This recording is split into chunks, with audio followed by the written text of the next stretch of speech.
Welcome to the world of Bloodborne, a challenging and atmospheric action role-playing game developed by FromSoftware. Set in the Gothic city of Yharnam, Bloodborne is known for its haunting atmosphere, fast-paced combat, and difficult bosses. If you're new to Bloodborne, you may find the game intimidating at first, but fear not. This beginner's guide will introduce you to the basics of the game and provide you with the tips and tricks to help you survive and thrive in Yharnam.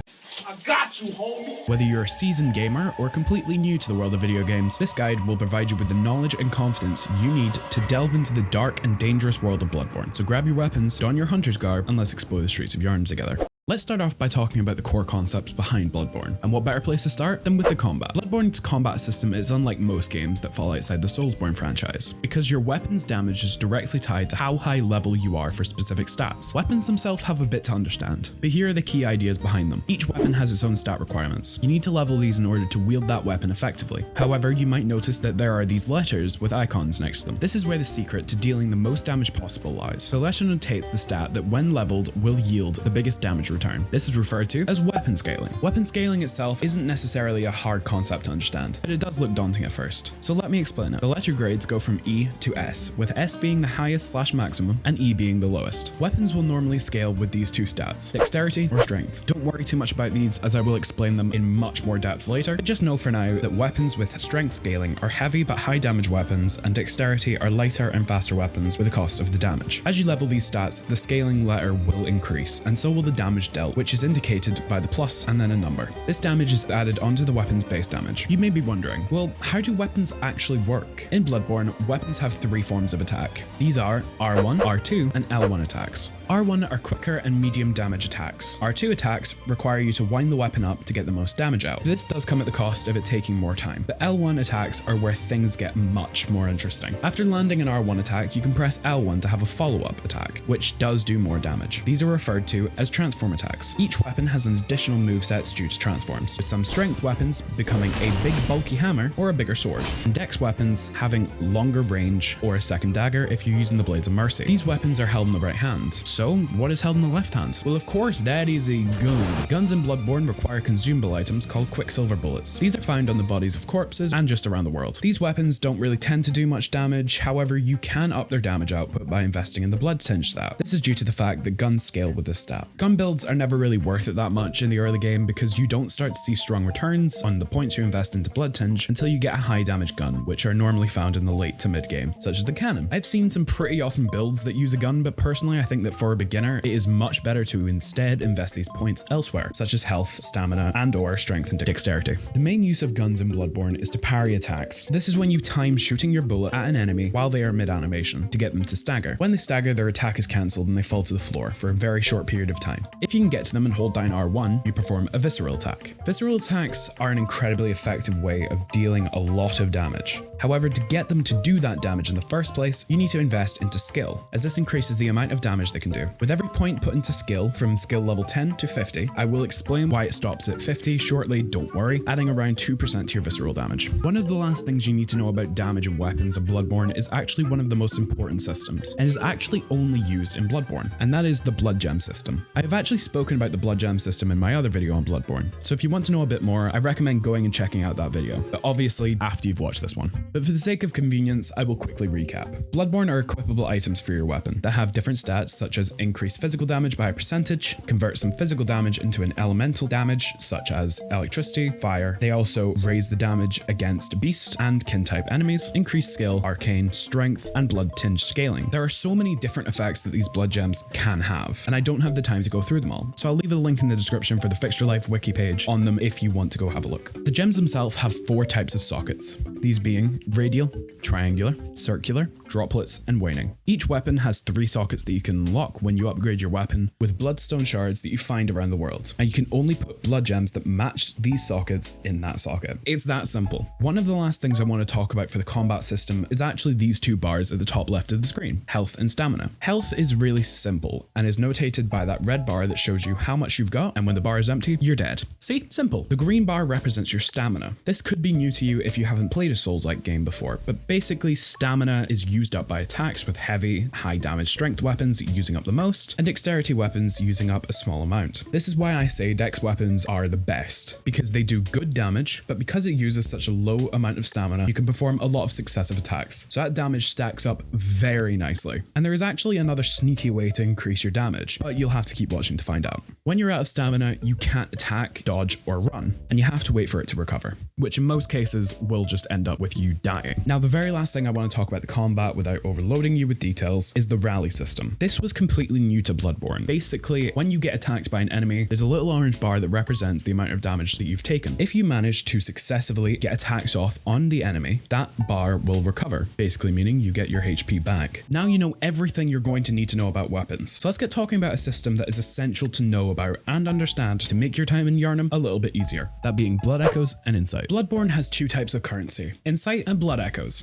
Insight is completely unique to Bloodborne as it has a reason for its existence inside the lore. Insight is the little eye icon in the top right and represents how much exposure you've had to the fucked up stuff in this game. You gain this by consuming Madman's knowledge, entering a boss room, or killing a boss. And of course, observing some interesting things, although I won't spoil what some of these things are, so you just need to go play the game for yourself to find out. Insight is used for buying items from the cosmic messenger baths outside the workshop in the Hunter's Dream. Editors know. Just realized I hadn't explained what the Hunter's Dream is in this recording, so let me quickly do that. The Hunter's Dream is basically just the hub which you can return to from warping in from any of the lamps out in Yharnam. Here, assuming you have one insight, you can level up your character and level up your weapon, buy items from the messenger baths, and teleport to the other lamps. Okay, back to the video. Blood echoes are essentially souls, but for those of you who haven't played a Souls game before, blood echoes are what you gain from killing enemies and consuming kin bloods. Blood echoes are used to buy items from the messenger baths and to level up your character, which is what some might call a segue. So, you want to get beefed up in Bloodborne. Well, to do that, you need to understand the leveling system. And yeah, I know it seems daunting at first, even more so when I tell you that unlike the other Souls games, there is no respecs at all, meaning that if you mess up your builds, there is no way to reallocate those points. So it is incredibly vital that you understand how best to spend your points to have the build you want, and the best way to do that is to understand what these stats actually do. So without further ado, let's start with Vitality. Vitality's main effect is to raise your HP, but the other effect is to slightly decrease the amount of time it takes for you to regenerate stamina. Endurance is the next stat on the list, and it's another rather simple one, and is one of the main stats that you need to increase. Raising endurance raises your stamina, but it also increases your defenses to different types of damage, such as physical damage. However, it does give you resistances to the two types of poison in this game, slow poison and rapid poison, basically meaning it's going to take longer for that bar to fill up, meaning it's less likely that it's going to proc or activate. These are the two main stats that you want to make sure that you are investing into as much as possible, but you also need to understand when to stop investing into them, as stats have these things called caps. In Bloodborne, there are two types of caps. These are the soft cap and hard cap. The soft cap is the point where you begin to see diminishing returns on your point investments. This occurs at level 40 and only gives you 1 point of stamina per point invested.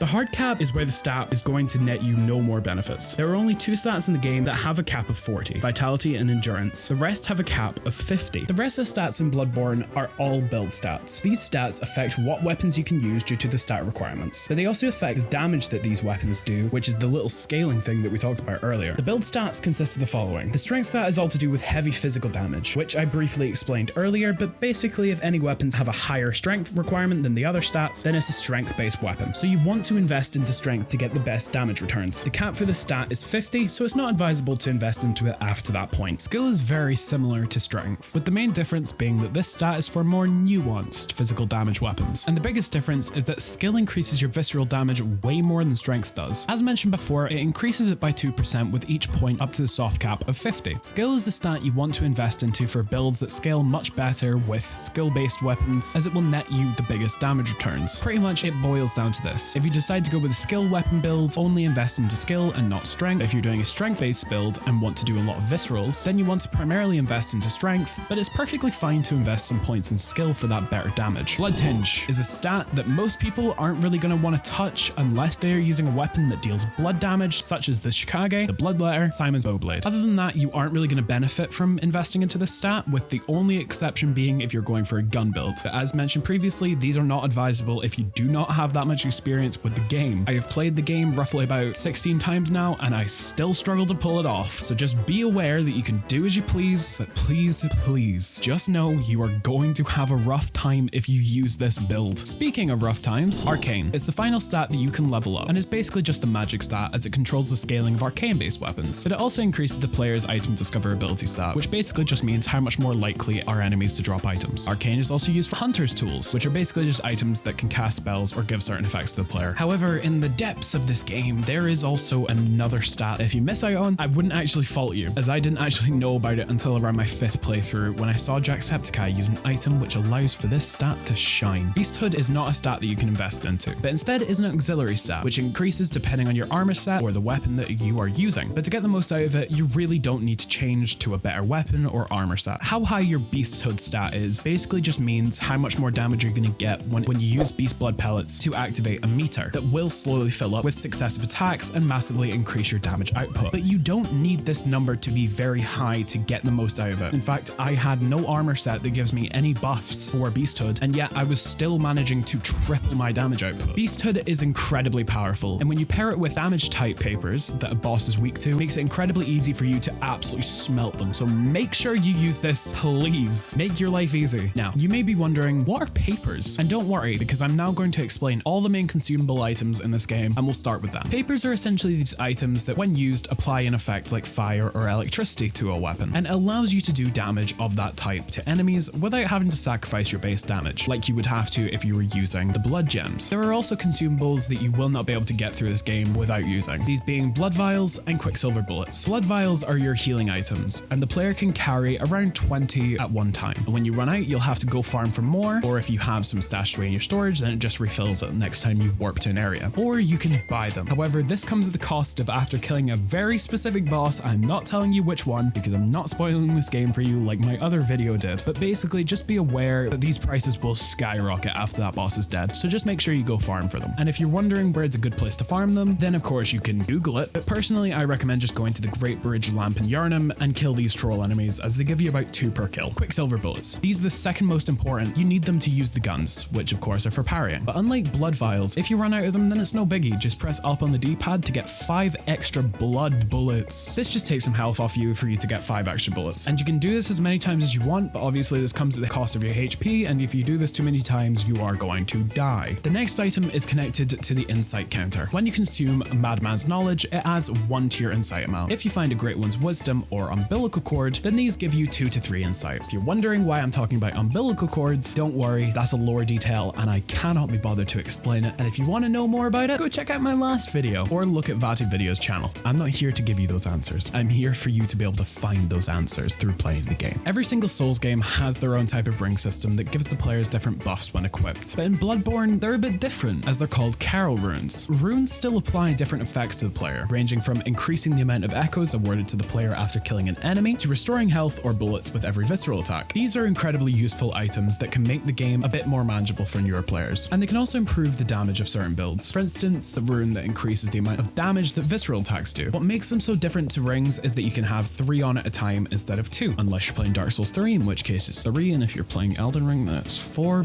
or 5. We don't need to talk about that. Just don't worry about that. I was comparing it to Dark Souls 1 when I was writing this. Leave me alone. However, these great items come at the cost of the fact that you need to progress to Hemwick Turnal Lane to be able to get the Runesmith tool. Unfortunately, this does come around the quarter-way point of the game, but when you unlock them, they are absolutely incredible. Bloodborne is very unique because it actually has a completely new piece of content in it. Chalice dungeons. Chalices come in 2 different forms. Short route chalices, which are procedurally generated, and you can put in glyphs to play through the chalices that other players got. And the second form is the story chalices. These are not randomly generated and instead are completely consistent every time you play through the game. The short route chalices have some of the best items in them, so they're always quite good to go through, but the only downside is that they're pretty shit. Yeah, so the randomly generated chalices didn't work out too well because they're very repetitive and not very fun, to be honest. However, the story chalices they're alright. They still give good items and are just a nice extra piece of content that give you a lot of lore details, and are just pretty fun. You can enter the dungeons after beating the Bloodstarved Beast in Old Yharnam, but there is actually a second thing you need to be careful of, and that is that each chalice has its own item requirements to be able to use it. But most of the time you will just find them around the world or in the dungeons themselves, so don't worry too much about this. If the solo experience of Bloodborne isn't working working out too well for you, don't worry, you can easily join in on some jolly cooperation. All you need is the summoning bell, which you get from the dream after gaining 1 insight, and then you go out into Yharnam and ring it and just hope to God that it works. So yeah, the summoning system also is quite janky, so just be aware it might take a few tries to get it to work, but eventually it will happen. Just please stand still, because if you walk down even the tiniest of steps, it cancels the summon. Yet another reason why Bloodborne deserves a remaster or a remake. Please Sony, let it happen. The final thing you need to know about before you can go out and adventure in Yharnam is the most important thing in this video: exploration. Make sure you explore every nook and cranny of this game, because there are so many items and weapons and just secrets hidden everywhere. And some areas give you a few different ways of playing certain bosses. For instance, the music box that you get from the little girl in Yharnam, which can be used against Father Gascoigne. You will not go unrewarded for exploring everything this game has to offer, and honestly, it makes the experience so much better. And with that, you are all set to go out and fight in the hunt and make sure you enjoy yourself. This game is absolutely incredible and is one of my favorites of all times. And also tell me in the comments how your time with this masterpiece goes. And if you enjoyed this video, then maybe hit that subscribe button, because it really does help me out more than you know. And if you're feeling a little extra cheeky, then make sure you smash that like button too, as it really helps to make my channel more discoverable. And hey, if you've got a friend who you want to get into Bloodborne, maybe send them this video. I'm sure they'd much appreciate the